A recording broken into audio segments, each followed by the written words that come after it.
Hi, how are you doing? It's a great pleasure to connect with you today.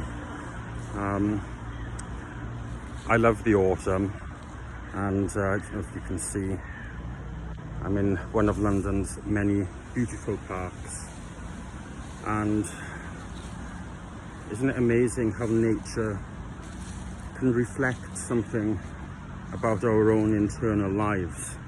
And I find the autumn an especially important season for this. And you know, nearly all of what I've learned is from observing nature and people's life experiences. And the autumn is making me reflect on quite an important part of my journey that I thought I would share with you, because I think it could be helpful to some people. The autumn demonstrates how beautiful it is to let go. And I think sometimes some of our journey in life is more about letting go of things rather than building up things, if that makes sense. Because it's by the letting go that we can make room for something new to emerge, but we have to let something go first. And much of my childhood was imbued with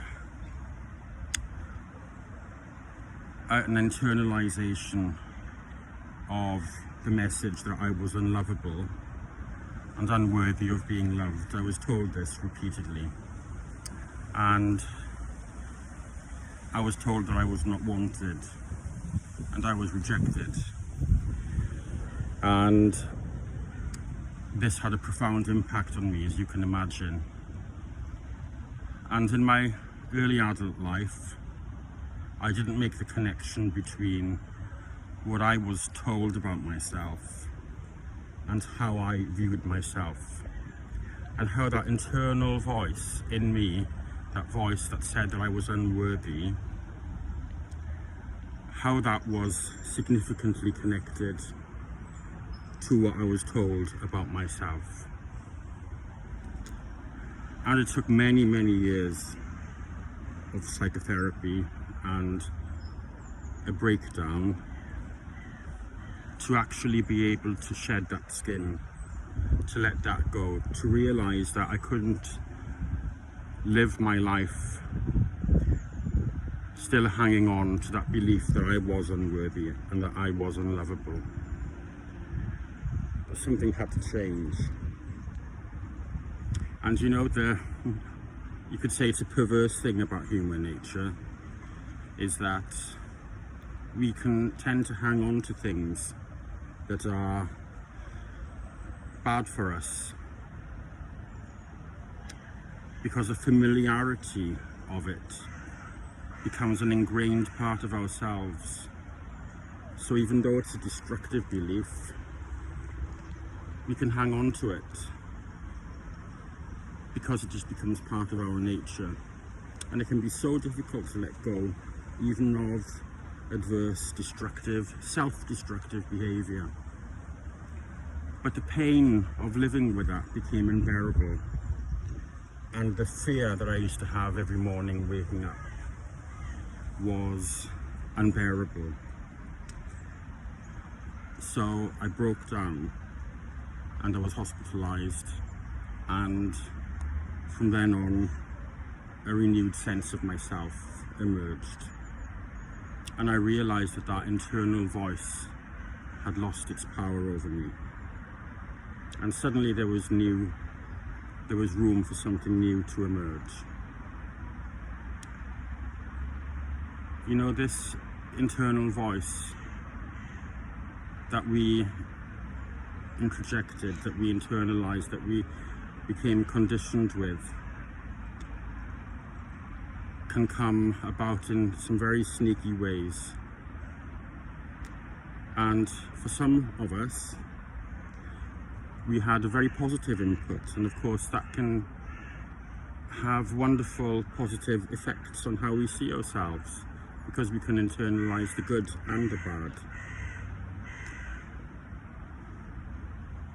But the journey of relinquishing that self-identity is really a journey of the soul. It's really deep work.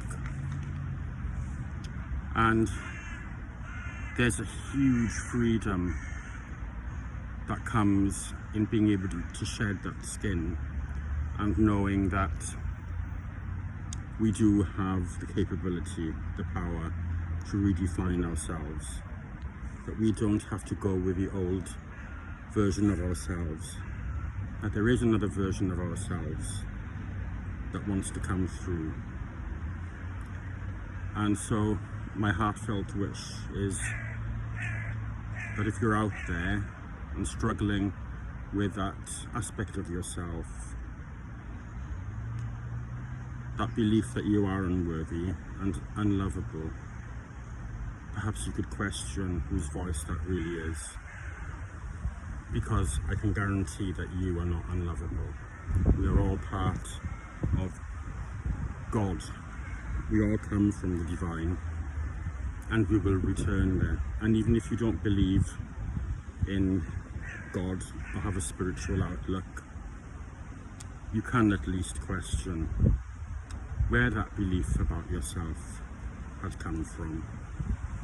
And do we want to spend our lives carrying on that journey, allowing those people who harmed us to have that kind of power over us? We are worth more than that. There was a beautiful quote by Buddha, and it went along the lines of, at the end of your life, there's three things that you will ask: how much love you gave, how gently you lived, and how graciously you let go of things that weren't meant for you. Well, there comes a time in our lives when we have to question what we want to let go of. It becomes our decision. And I think it's a decision worth considering. So you can see around us how beautiful it is to let go. Sending lots of love.